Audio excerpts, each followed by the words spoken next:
Shalom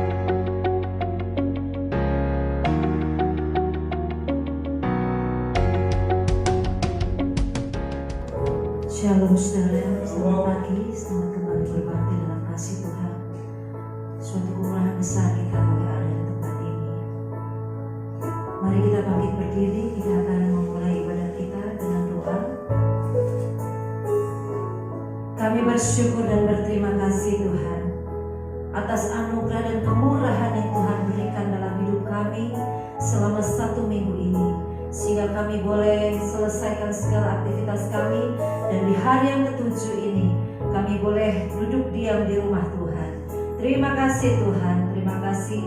Sebentar kami akan memuji dan menyembah Tuhan. Kiranya turunlah berkat Tuhan di tengah-tengah ibadah kami, dari awal, pertengahan sampai pada akhir, mengurapi dan memberkati setiap umat Tuhan yang sudah hadir, yang sudah siap untuk memuji dan meninggikan nama Tuhan. Terima kasih Tuhan, suasana surgawi turun di tengah-tengah kami, sehingga lawatan Allah terjadi buat setiap kami, sehingga setiap kami boleh merasakan jamahan Tuhan, sehingga kami beroleh pembaharuan daripada-Mu, pemulihan yang daripada-Mu Tuhan. Terlebih kami menerima berkat yang baru yang daripada Tuhan. Terpujilah Tuhan, biarlah segala pujian, hormat, kuasa hanya bagi Tuhan saja di tempat maha tinggi. Kami terikat buat saudara-saudara kami sedang perjalanan. Tuhan kiranya memimpin, menyertai setiap langkah mereka, sehingga mereka tiba di tempat ini tanpa ketinggalan berkat Tuhan. Tuhan mengurapi dan memberkati setiap hamba-hamba-Mu yang mengambil bagian dalam pelayanan minggu pagi ini. Urapan Allah dari tempat yang maha tinggi memakai mereka menjadi alat Tuhan yang luar biasa. Biarlah segala pujian hanya bagi Tuhan, segala kemuliaan hanya bagi Tuhan. Di dalam nama Tuhan Yesus Kristus kami buka ibadah kami. Haleluya. Amin.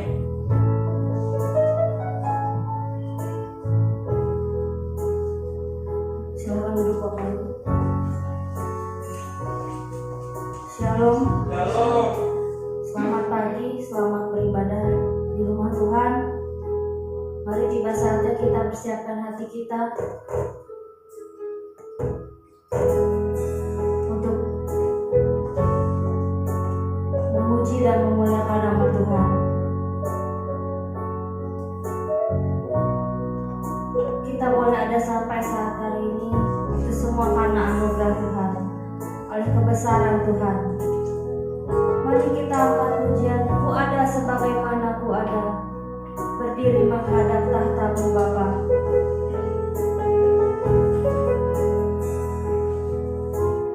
Haleluya.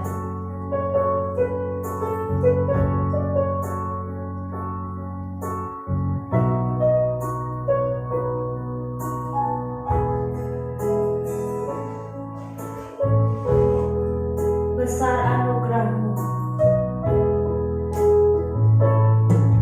Ku ada sebagaimana Ku ada, berdiri menghadap tahta-Mu Bapa. Semua karena anugerah-Mu yang telah selamatkanku. Ku hidup dalam segala kelimpahan.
kita. Amin. Mari kita sambung pujian, Ku diberi kuasa dari Raja Mulia. Sebab kita ini sudah menjadi pemenang. Haleluya. Sebab kuasa Tuhan diberikan kepada kita untuk melewati setiap tantangan, untuk melewati setiap masalah. Kita bisa berjalan bersama Tuhan. Ku diberi kuasa. Ku diberi kuasa. Raja Mulia menaklukkan musuh di bawah kaki.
Mengatakan Tuhan Yesus baik, angkat jempolnya dan di rumah juga jangan rasa katakan Tuhan Yesus baik. Jangan kesudahan kasih setiamu Tuhan selalu baru rahmat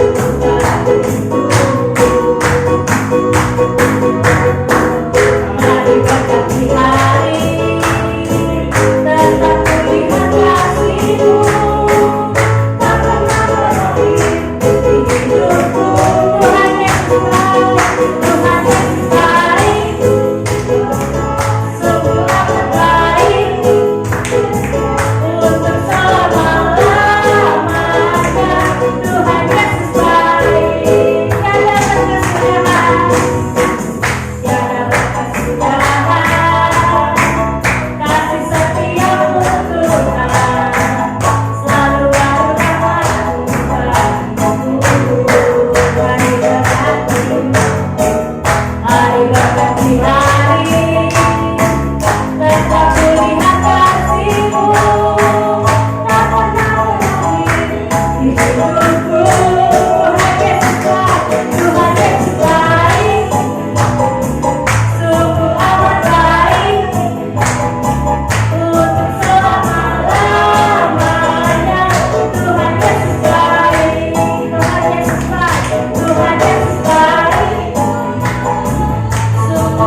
setiamu Tuhan, selalu baru dapat Tuhanku. Hari berganti hari, tetap kulihat kasih-Mu. Tak pernah berakhir, hidupku akan terus berkata baik, sungguh amat baik, untuk selama-lamanya. Tuhan Yesus baik, Tuhan Yesus baik, Tuhan Yesus baik, sungguh amat baik, untuk selama-lamanya.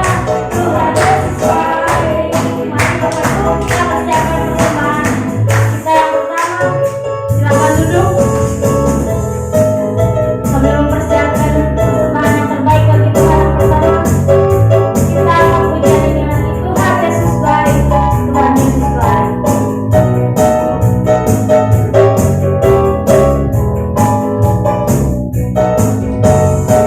Tiada berkesudahan kasih setiamu Tuhan, selalu baru rahmat-Mu bagiku.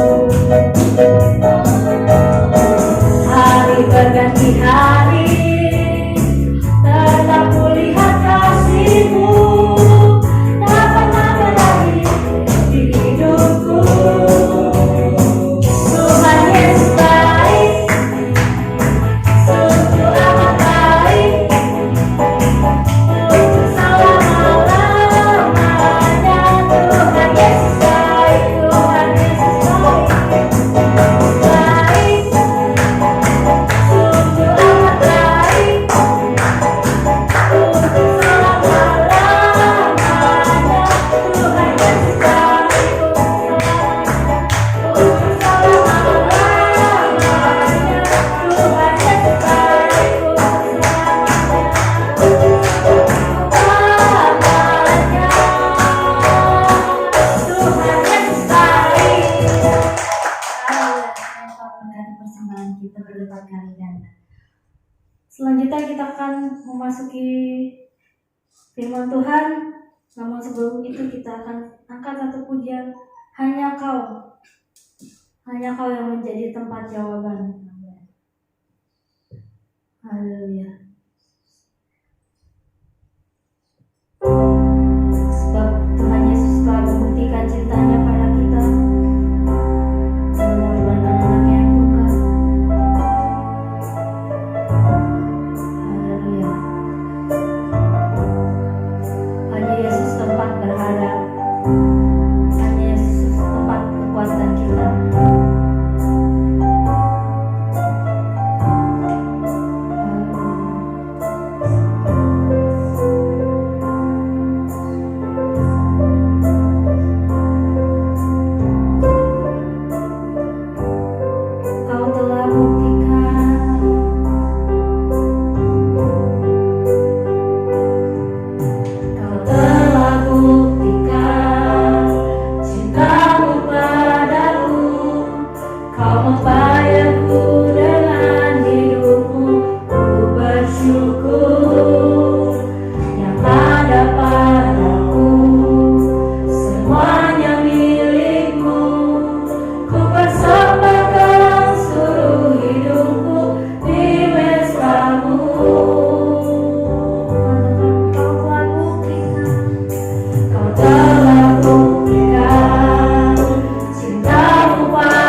bersamamu ku tak akan goyah.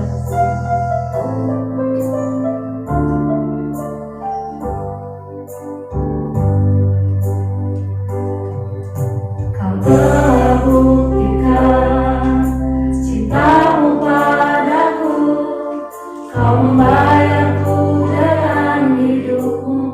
Ku bersyukur yang ada padaku, semuanya milikmu. Ku bersembahkan seluruh hidupku di mesbamu. Hanya kau yang menjadi tempat jawaban, hanya kau tempatku berharap.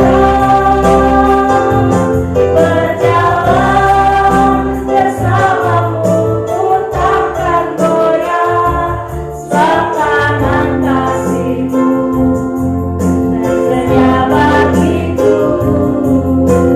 Selamanya kau ku cinta, hanya kau yang menjadi tempat jawaban, hanya kau tempatku berharap. Berjalan bersamamu ku takkan goyah, sebab tangan kasih-Mu tersedia bagiku. Selamanya kau ku cinta. Kau telah buktikan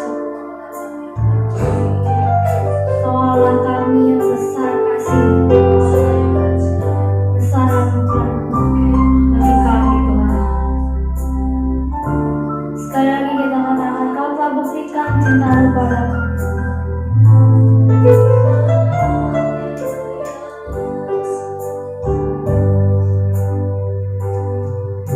Kau telah buktikan cinta-Mu padaku, Kau membayarku dengan hidupmu. Ku bersyukur yang ada padaku, semuanya milikmu. Ku bersembahkan seluruh hidupku di mesbamu.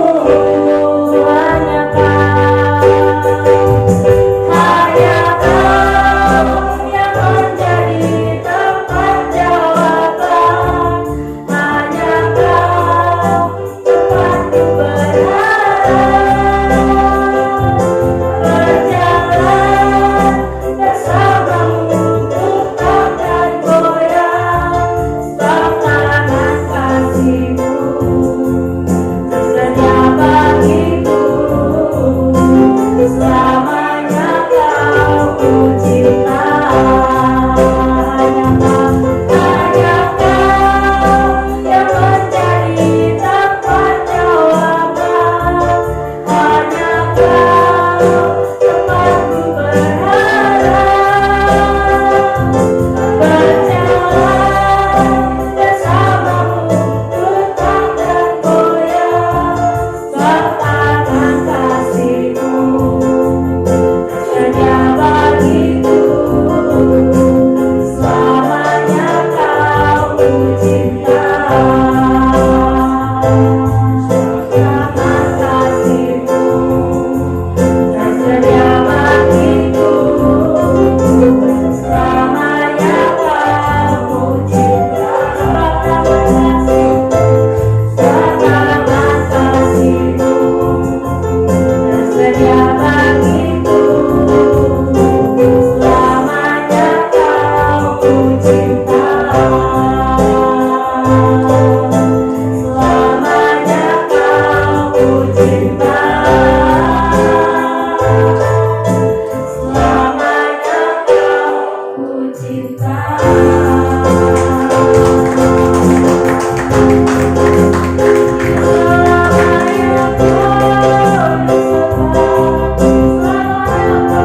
cinta. Selamanya kau ku cinta, selamanya kau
Selamanya kami akan mengasihi Tuhan. Selamanya kami akan memuliakan nama Tuhan. Dan kiranya Tuhan memberkati setiap kami yang sudah siap membuka hati untuk firman Tuhan. Sehingga firman akan menerangi hati dan pikiran kami, menuntun setiap langkah-langkah kami. Di dalam nama Tuhan Yesus Kristus kami berdoa. Amin. Shalom saudara. Puji Tuhan. Kita sudah masuk ke minggu kedua bulan Desember, bulan-bulan yang kita tahu bulan Natal, saudara ya. Kita sama-sama menyiapkan hati kita untuk kita boleh merayakan Natal bersama-sama.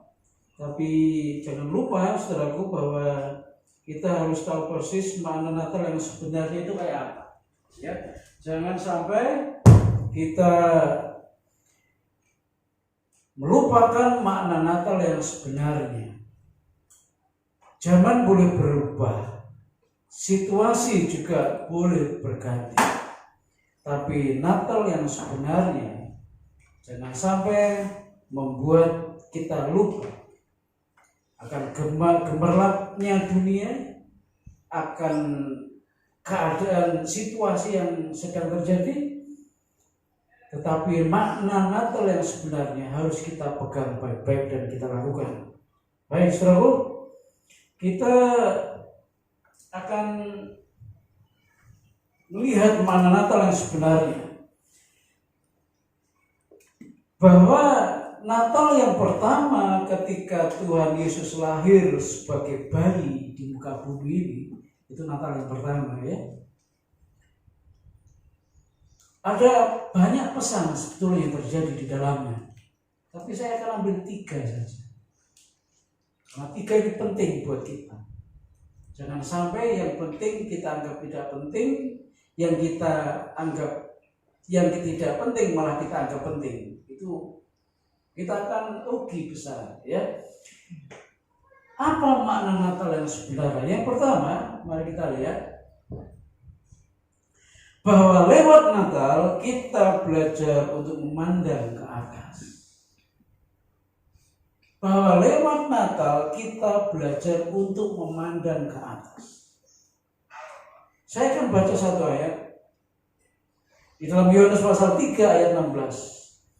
Karena begitu besar kasih Allah akan dunia ini, sehingga Ia telah mengaruniakan anaknya yang tunggal, supaya setiap orang yang percaya kepadanya tidak binasa, melainkan beroleh hidup yang kekal. Saudaraku, karena begitu besar kasih Allah akan dunia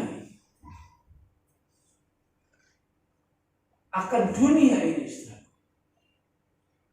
termasuk manusia di dalam. Maka sehingga Ia telah mengaruniakan anaknya yang tunggal, supaya setiap orang yang percaya kepadanya tidak binasa, melainkan beroleh hidup yang kekal.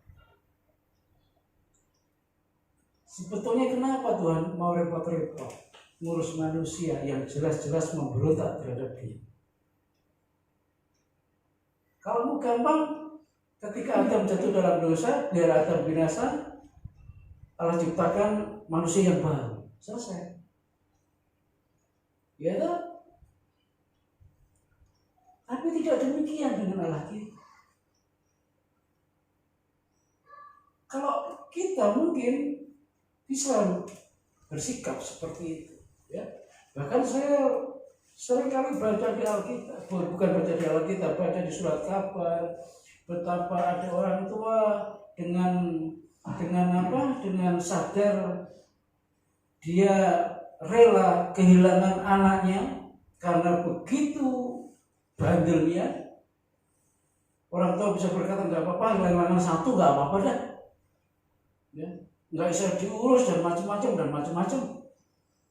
Ada orang tua yang bisa berkata seperti itu. Ada orang yang berkata seperti itu. Gak apa-apa kehilangan kamu. Jadi saya berpikir lagi, sebetulnya ngapain repot-repot Allah ngurusin manusia yang benar-benar memberontak, yang tidak taat kepada apa yang Tuhan mau. Ketika Adam diusir dari Taman Firdaus, bisa saja Tuhan biarkanlah Adam hidup terserah, mati terserah. Ya, toh itu keputusan dia untuk tidak taat kepada apa yang Tuhan mau. Tapi bagi Allah tidak seperti itu. Sekalipun Adam dan Hawa diusir dari Taman Eden, Taman Firdaus, tapi Tuhan tetap perhatikan Adam dan Hawa. Bahkan dia berjanji keturunan akan meremukkan kepala keturunan si iblis, dan ular itu yang mengambil rupa ular itu.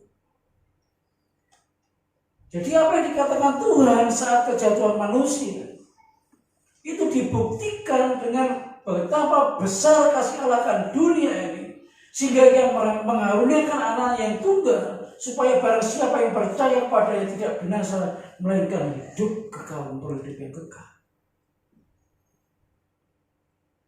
Allah rela turun ke dunia, mengambil rupa manusia, tinggal di tengah-tengah manusia berdosa, bahkan manusia yang menolaknya. Dan Allah yang mengambil rupa manusia itu rela mati bagi manusia yang menolaknya. Allah yang dari atas. Itulah pelajaran yang pertama bagi kita. Betapa kita tidak berdaya akan namanya dosa itu. Enggak berdaya kita. Kita ingin berbuat baik, tapi toh akhirnya kita jatuh lagi. Kita ingin melakukan yang baik, tapi akhirnya yang tidak baik yang kita lakukan. Itulah tubuh kita. Dan Allah tahu kelemahan ini, saudara. Manusia tidak bisa berdaya terhadap yang namanya dosa, saudara. Dosa tidak bisa ditebus dengan uang, dosa tidak ditebus dengan kedudukan, tidak bisa. Tapi dosa hanya bisa ditebus dengan darah Kristus, darah yang tidak pernah berdosa. Ketika Natal kita diajar untuk melihat ke atas, Allah yang dari surga turun ke bawah, tinggal di tengah-tengah manusia. Sekuat-kuatnya saudara, sehebat-hebatnya saudara, jangan pernah melupakan yang di atas. Sehebat-hebatnya kita, sekuat-kuatnya kita, jangan pernah melupakan yang di atas. Sesibuk-sibuknya kita, jangan pernah melupakan yang di atas. Karena apa yang kita lakukan, apa yang kita kerjakan, apa yang kita peroleh, itu keputusannya dari sana. Betul. Tidak ada sesuatu yang terjadi di bumi ini yang tidak diputuskan dari atas. Ingat Ayub. Ketika iblis nego sama Tuhan, iblis berkata seperti ini, ya wajar saja Ayub menyembah Tuhan, menyembah Engkau, karena semua Tuhan berikan kepada dia. Tapi coba, kalau semua yang ada di dia kita ambil, apakah Ayub tetap menyembah Tuhan? Itu negosiasinya kan di atas. Sementara Ayub nggak ngerti apa-apa, sedangkan di atas ego. Dan Tuhan berkata apa? Boleh kau ambil semua yang ada dalam kehidupan Ayub, asal satu, jangan nyawanya. Maka apa yang diputuskan di atas itu yang terjadi di bawah. Jadi jangan pernah untuk tidak melihat yang di atas. Karena apa yang terjadi di bawah itu keputusannya dari atas. Natal mengajar kepada kita untuk kita memandang ke atas. Bahwa Allah sangat peduli kepada saudara dan saya. Bahwa apa yang terjadi di bumi ini itu keputusannya ada di sana, bukan di bumi. Tidak. Kalau di sana diputuskan enggak, ya enggak. Setelah mau nangis kayak apa, setelah mau berlutut kayak apa? Kalau di sana bilang enggak. Tapi kalau di sana bilang iya, maka tidak ada kekuatan yang sanggup menahan. Maka terjadilah apa yang ada di bumi. Pertanyaannya, saudara, jadi apa yang terjadi hari-hari ini seperti COVID? Apakah atas izin Tuhan? Saya bilang iya. Kalau Tuhan nggak izinkan, tidak akan terjadi. Dan kalau Tuhan izinkan, pasti ada sesuatu yang Tuhan mau kerjakan. Saya melihat tidak ada waktu di mana semua orang, semua agama menangis kepada Tuhan dengan adanya corona ini. Agama apapun yang di bumi ini, mereka yang memeluk agama apa saja, mereka berteriak kepada Tuhan, minta supaya corona berhenti. Semua agama hari-hari ini berteriak kepada Tuhan yang mereka sembah. Mungkin selama ini mereka terlalu lupa, lalai pada siapa yang menciptakan mereka. Bisa saja itu hanya salah satu, saudara. Semua manusia di bumi hari-hari ini berteriak kepada Tuhan hanya karena sesuatu yang tidak kelihatan, yang namanya COVID-19. Tidak kelihatan, saudara, tapi mematikan. Semua berteriak. Dan saya percaya Tuhan dengar teriakan setiap manusia, bukan saja teriakan kita orang Kristen, tidak. Semua orang yang berteriak kepada Tuhan dengan sungguh-sungguh untuk hal ini, Tuhan dengar.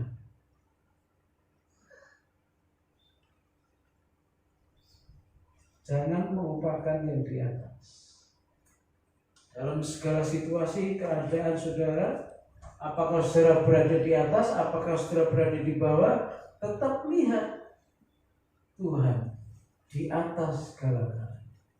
Natal mengajar kepada kita untuk kita belajar melihat ke atas. Mungkin hari-hari ini kita sudah terlalu sibuk, kita sudah terlalu payah hidup kita, capek hidup kita, banyak masalah, banyak pergumulan. Yang satu belum selesai, yang satu muncul. Yang satu baru selesai, yang satu muncul.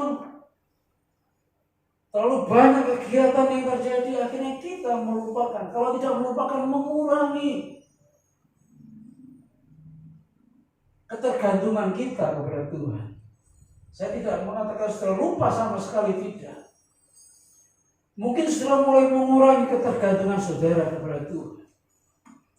Mari saudara, lewat Natal ini, tahun ini, kita kembali melihat ke atas. Kalau di atas segala-galanya, Dia harus tempat yang utama dan pertama dalam hidup kita.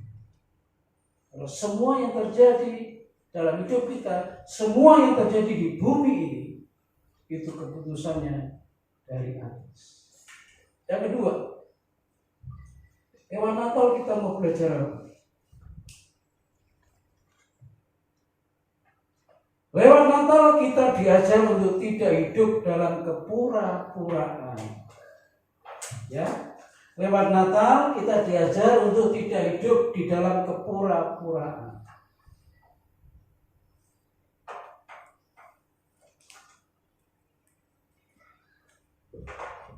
Ada satu kasus dalam Matius 1 ayat 8.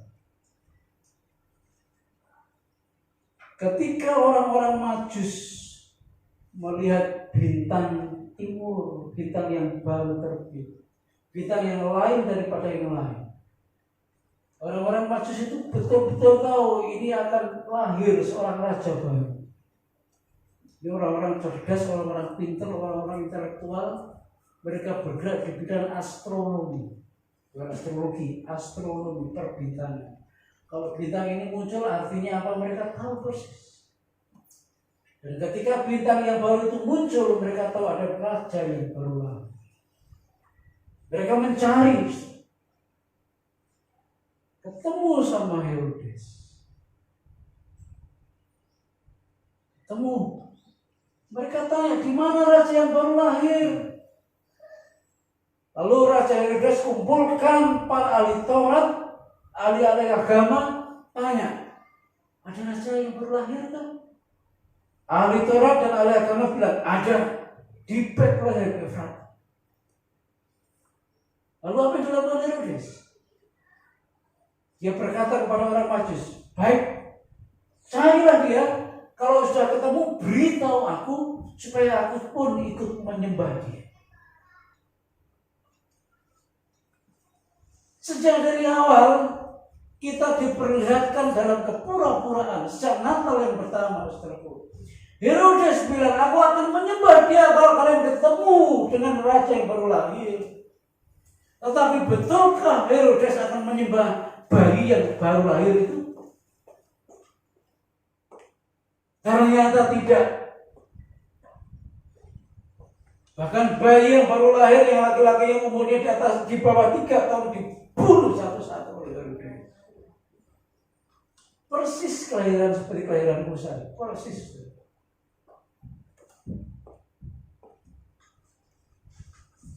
Dari dulu kepura-puraan itu sudah terjadi. Tapi lewat Natal kita diajar supaya kita jangan hidup dalam kepura-puraan seperti Herodes. Pura-pura rukun. Orang Kristen itu paling pintar sandiwara. Kalau jadi pemain sinetron jago-jago seperti itu. Ya. Satu kali saya mau besok ke jemaat, sebelum saya masuk pintu udah kelihatan ribut, perebutan ngomong. Itu kejadian lama nih, rebutan ngomong. Yang istri ngomong gini, yang suami ngomong gini. Semakin banyak suami ngomong, semakin banyak istri ngomong. Tambah lama, tambah keras volumenya. Waktu saya tetap itu, misi dengar itu suara pendetanya. Ketika dengar suara pendetanya, langsung diam.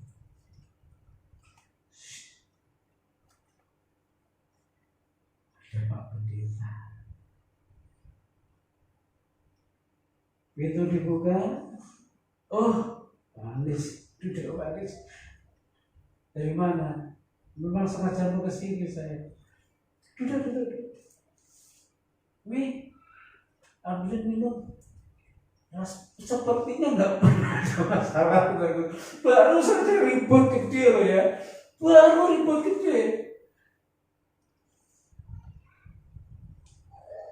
Oh yang beri minum, Bapak Anis.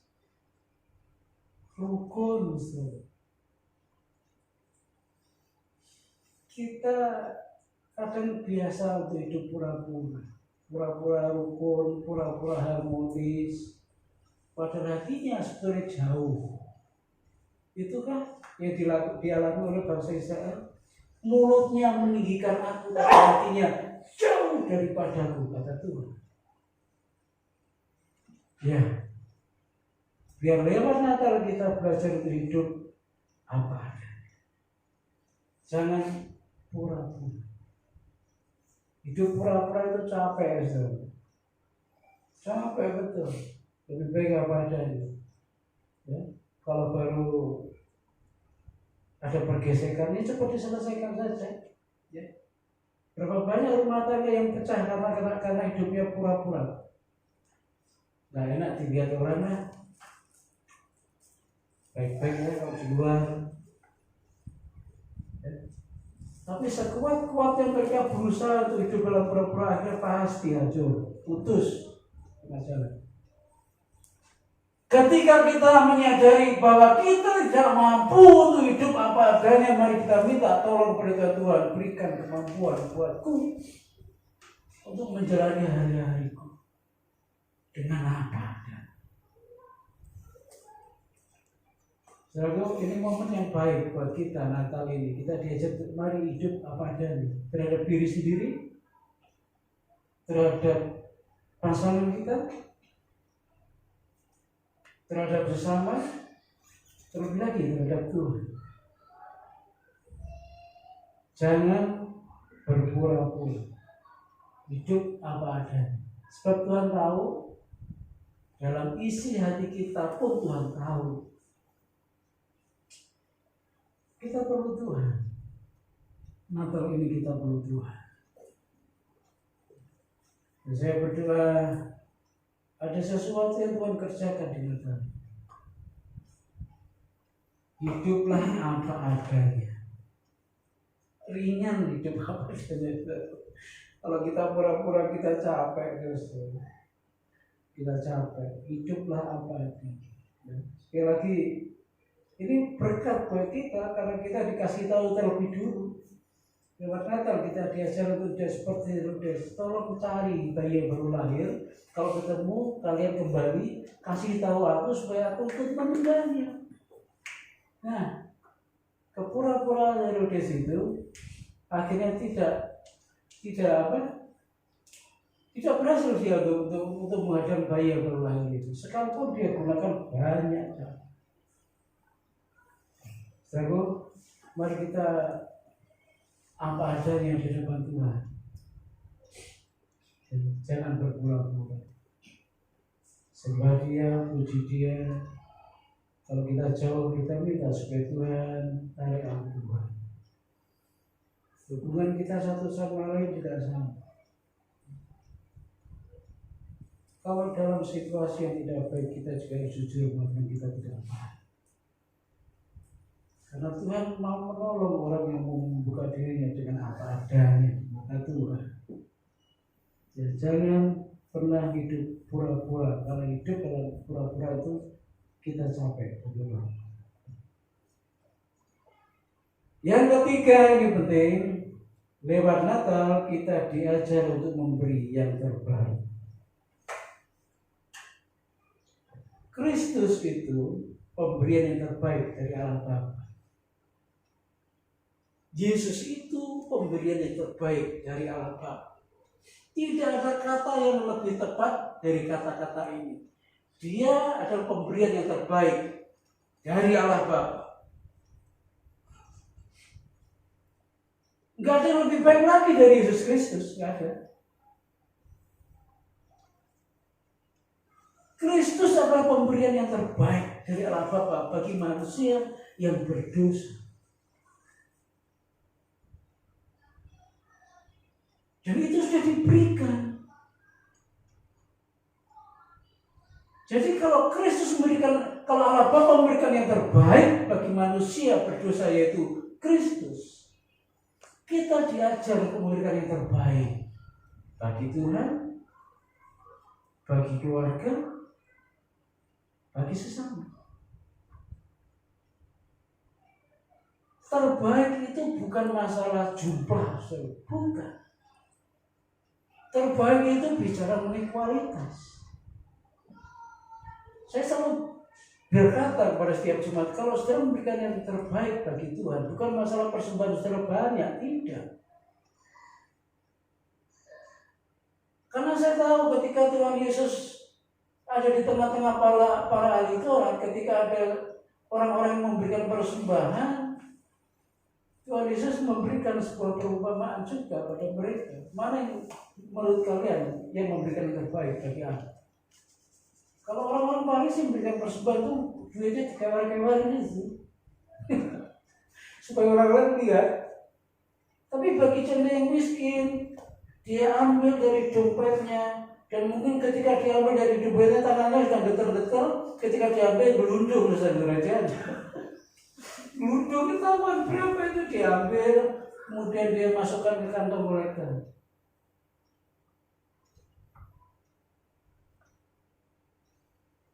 Kalau dilihat dari yang banyak, orang Farisi yang banyak, Ustaz. Tapi Tuhan tidak melihat itu. Tuhan melihat kualitas pemberian itu yang dilihat Tuhan. Mungkin jumlahnya tidak seberapa, tapi dari apa yang saudara nggak punya Tuhan saudara berikan pada Tuhan, dan Tuhan nilai itu lebih daripada ketika saudara punya banyak, saudara memberikan sebagian. Jadi kalau saudara datang kepada Tuhan beribadah, nggak usah takut mengenai persembahan, nggak usah takut. Bahkan kalau saudara nggak punya pun, nggak usah malu. Dengan hati saudara berkata, Tuhan berikan kesempatan aku lagi, kesempatan untuk memberikan persembahan. Kita nggak bicara mengenai jumlahnya, enggak. Tapi kualitas pemberian dari hati yang mana. Berikan yang terbaik. Bagi pasangan saudara berikan yang terbaik. Bagi keluarga berikan yang terbaik. Bagi Tuhan apalagi berikan yang terbaik. Kalau saya bicara berikan yang terbaik itu bukan berarti saudara harus memberikan seluruh hidup saudara, seluruh waktu saudara buat Tuhan. Lalu buat yang lain-lain mana? Nah, kalau saya bicara berikan yang terbaik bagi Tuhan, bukan 100% saudara berikan semuanya kepada Tuhan, lalu yang saya mana? Gak bagian, Tuhan gak egois seperti itu. Saya kasih contoh. Matius 25 ayat 35 sampai 40. Tahu bacakan? Istri saya. Matius 25 ayat 35 sampai 40.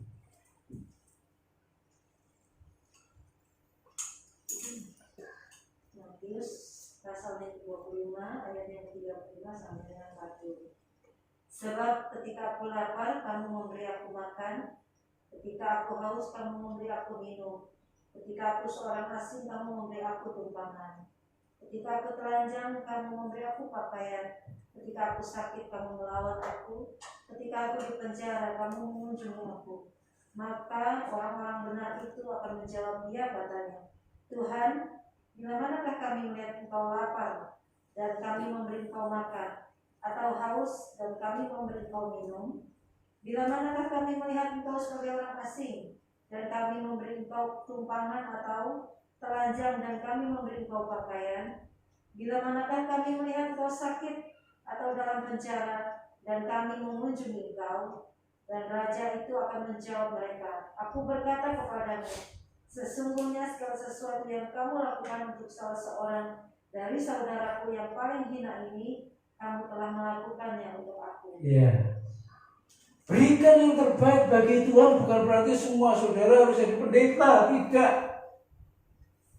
Bukan semua waktu saudara harus buat Tuhan 24 jam, tidak, saudaraku. Tuhan nggak mau seperti itu. Lalu gimana? Tuhan kasih tahu. Ketika orang-orang bertanya, loh, kapan aku kasih makan Tuhan? Kapan aku kasih pakaian Tuhan? Tuhan bilang sederhana. Ketika kamu beri minum seseorang, ketika kamu beri pakaian seseorang, ketika kamu menjenguk orang yang sakit, itu sepertinya kamu sudah melakukan buatku. Jadi apa yang kita lakukan, itu harus sungguh-sungguh, itu yang terbaik. Ketika kita melakukan yang terbaik bagi orang, bagi sesama, itu sama saja saudara sudah melakukan yang terbaik bagi Tuhan. Ya? Bukan berarti saudara jadi pendeta semuanya, tidak. Bukan berarti kalau gitu sayang sekolah saya selama ini tinggi-tinggi harus seperti ini, enggak. Kalau saudara melakukan Tuhan dengan baik, dengan sungguh-sungguh. Kalau saudara jadi pengacara, ajar muridmu dengan sungguh-sungguh. Kalau saudara bekerja dengan sungguh-sungguh. Kalau saudara mengasihi seseorang, kasihilah dia dengan sungguh-sungguh.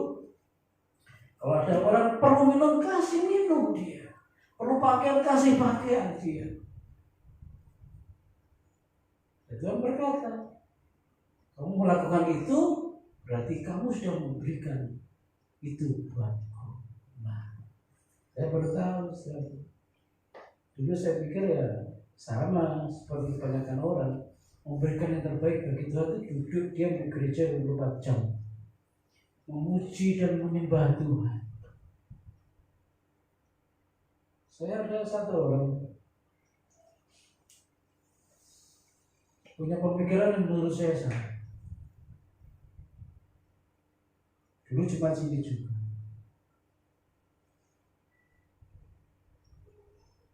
Dilakukan ini, dilakukan itu, dilakukan ini, dilakukan itu. Dia menyembah Tuhan jam 1 pagi sampai jam 5 pagi. Betul, baik sih. Tapi di rumah tangganya itu kan semuanya nggak seperti itu. Saya bilang kepada dia, waktu kamu nyembah puji Tuhan jam 1 malam itu keluargamu gimana? Oh, dia nggak suka. Dia nggak suka. Ada jam-jam untuk tidur, ada jam untuk istirahat. Dia nggak kerja, dia juga nggak melayani Tuhan. Coba pilih satu saja. Kalau melayani Tuhan, melayani Tuhan. Kalau bekerja, bekerja itu banyak macam. Wah, hari dikirim foto terus buat saya, tapi foto-foto jadul, foto-foto yang sudah lama. Dia menunjukkan bahwa dia seorang pelayan Tuhan yang dipakai Tuhan. Dia doain orang bisa jatuh. Hanya seperti itu saja. Sepertinya memuliakan nama Tuhan. Tapi itu bukan memuliakan nama Tuhan, itu mencuri kemuliaan Tuhan. Saya ini kaget, kapan ini orang doain orang bisa jatuh kok bisa difoto? Siapa yang mau tahu kapan? Saya kasih tahu dia. Berikan yang terbaik bagi Tuhan, itu yang paling dekat. Berikan yang terbaik buat keluargamu. Simpel. Lewat Natal kita diajak memberikan yang terbaik. Kristus itu pemberian yang terbaik dari Allah Bapa. Roh Kudus itu pemberian yang terbaik dari Yesus Kristus. Yang terbaik, yang terbaik. Tuhan tidak pernah memberikan yang kawin-kawin, enggak. Dia pasti berikan yang kualitas satu. Nah, kita belajar ya untuk memberikan yang terbaik bagi Tuhan, bagi keluarga, bagi sesama. Berikan yang terbaik. Kadarnya harus betul-betul, kualitasnya harus tinggi. Dan kalau itu kita lakukan, maka tahun ini Natal benar-benar memberkati kita. Bukan masalah makan minum, bukan masalah kue, bukan. Tapi kita ingat makna Natal yang sebenarnya. Kita harus belajar terus memandang ke atas. Jangan hidup dalam kepura-puraan. Berikan yang terbaik bagi Tuhan, bagi keluarga, bagi sesama. Dan itulah pesan Natal tahun ini buat jemaat GOPD. Minggu besok kita Natalan, tapi mungkin beritanya kan lain, ya, beritanya lain. Tapi Natal tahun ini saya kasih berita. Mari kita belajar terus untuk memandang ke atas. Mari kita hidup jangan dalam kepura-puraan. Mari kita memberikan yang terbaik. Hidup kita semakin bermakna. Bukan saja bagi Tuhan, tapi bagi orang-orang yang kita kasih, bagi orang-orang di sekitar kita. Tuhan berkati. Terima kasih Tuhan. Biarlah Natal tahun ini kami boleh semakin menikmati kehadiran Tuhan dalam hidup. Kami mau belajar dari makna Natal yang sebenarnya. Kami terus mau memandang ke atas. Karena kami tahu Tuhan yang dari atas mau turun ke bawah. Karena mengasihi kami manusia yang berdosa. Tuhan tidak ingin membiarkan kami binasa. Oleh sebab itu kasih Tuhan sudah Tuhan salurkan buat seluruh manusia. tinggal manusia yang meresponinya, dan kami meresponinya dengan baik. Kami terus akan memandang ke atas dalam kehidupan kami hari lepas keseharian. Kami tidak mau hidup dalam kepura-puraan. Kami mau hidup jujur apa adanya. Di hadapan Tuhan, di hadapan keluarga, di hadapan diri sendiri. Kami mau hidup apa adanya. Sekalipun kami ada banyak kelemahan, tapi justru di situ ketika kami apa adanya, betapa tangan Tuhan terulur buat kami.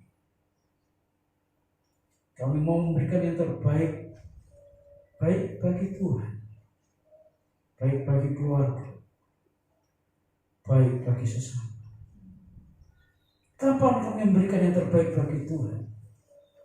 Ketika kami berhadapan dengan sesama kami.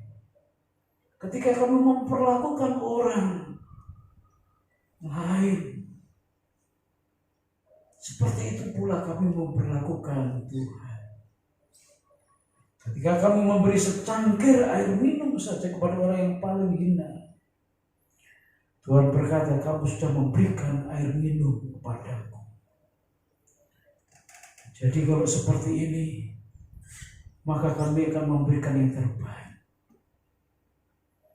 bagi sesama, bagi keluarga, terlebih lagi bagi Tuhan. Kiranya Tuhan menerangkan firman ini supaya kami tidak melupakan makna Natal yang sebenarnya. Di dalam nama Tuhan Yesus Kristus, berkat-Mu mengalir buat seluruh kami yang hadir pada pagi hari ini. Amin. Saya serahkan.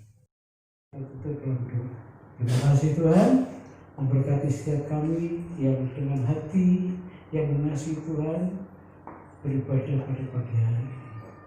Dalam pesan Natal mereka terima simpan dalam hati, dan Tuhan memberkati mereka semua, khususnya di bulan-bulan ini. Tuhan memberkati sehingga Natal menjadi Natal yang penuh berkat bagi seluruh jemaat. Kami juga berdoa buat pelayan Tuhan hari ini, Tuhan memberkati mereka. Untuk pelayan Tuhan minggu depan, Tuhan memberkati mereka semuanya, mempersiapkan dengan baik pengisi acara, WL singer, pemain musik, bahkan seluruh jemaat Tuhan. Tuhan berkati sehingga mereka boleh menikmati sukacita Natal. Berikan cuaca yang baik supaya mereka tidak terhalang oleh hujan. Kami serahkan juga Natal anak-anak sekolah minggu hari Sabtu. Tuhan berkati, berikan kesehatan, berikan sukacita dan semangat buat mereka untuk merayakan Natal bersama-sama. Setelah hampir 1 tahun mereka tidak beribadah bersama-sama, bila tahun ini di penghujung bulan ini, minggu-minggu terakhir mereka bisa bersama-sama dan mereka boleh diberkati Tuhan. Kami juga berdoa buat seluruh jemaat yang hari ini tidak hadir. Tuhan tengok mereka, ada Iput, ada Willy, ada Sandi yang sakit, Tuhan tolong mereka, Tuhan jamah mereka, dan Tuhan pulihkan kesehatan kekuatan mereka, Tuhan sembuhkan mereka, sehingga minggu depan mereka boleh hadir, mereka boleh bersama-sama untuk menikmati hadirat Tuhan dalam ibadah Natal. Terima kasih Tuhan, kami berdoa buat seluruh jemaat-Mu yang hari ini akan melanjutkan acara mereka. Apakah mereka akan bepergian keluar kota, Tuhan jaga lindungi mereka dalam perjalanan. Ada yang bekerja dan berkati saat mereka bekerja, ada yang kembali ke rumah untuk menikmati hari berkebersamaan dengan keluarga, bila mereka boleh menikmatinya karena Tuhan ada di tengah-tengah mereka. Terima kasih, kami bersyukur untuk hari ini. Sekarang cepat yang kasih, mari kita pulang bersama-sama. Kiranya kasih karunia dari Allah Bapa, penyertaan dari Tuhan Yesus Kristus, dan persekutuan yang Roh Kudus akan memimpin kita, melindungi kita dari saat ini sampai Tuhan datang yang kedua kali. Amin.